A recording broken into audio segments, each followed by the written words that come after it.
আমি অনেক কাছে বিয়ের দিনও সেরেছিলাম, আজকে রিসেপশনের দিনও সাজলাম।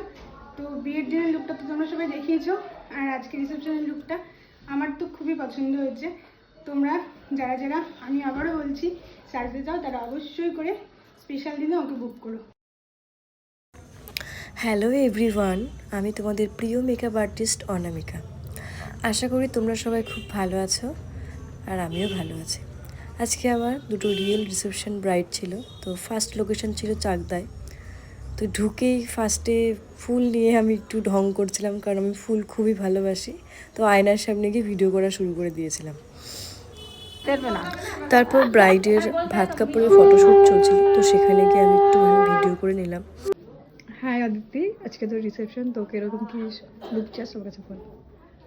বিয়ের দিনের সাজটা তো তুই সাজিয়েছিলি, তো আমার খুবই ভালো লেগেছিলো, সবাই ভালো বলেছিল। তো আজকে আমি ওটাই চাই যে তুই তোর মতো করে নিজের মতো করে সাজিয়ে দিস। তবে আমার আগাম প্রতিটা ব্রাইডকে একটাই কথা বলার, প্লিজ তোমাদের দেওয়া টাইমগুলো মেনটেন করে রেখো, কারণ প্রত্যেকেরই স্পেশাল ডে। তোমরা যখন তোমাদের টাইম স্লট মেনটেন করবে, নেক্সট ব্রাইডও তার সময়ের মধ্যে ব্রাইডের লুকটা নিতে পারবে। সকলেরই জীবনের একটা স্পেশাল ডে হয়, তো সেজন্যই তোমরা যদি নিজেদের মধ্যে একটু কোঅপারেট করো, তাহলে কিন্তু সবারই স্পেশাল ডেটা খুব ভালো করে যায়। তো কথা বলতে বলতে ফাইনাল লুক কমপ্লিট হয়ে গেছে। তো তোমরা অবশ্যই কমেন্ট করে জানিও কেমন হয়েছে ফাইনাল লুকটা। আবার নেক্সট ভিডিও দেখা হচ্ছে তোমাদের সাথে। চলো টাটা, বাই।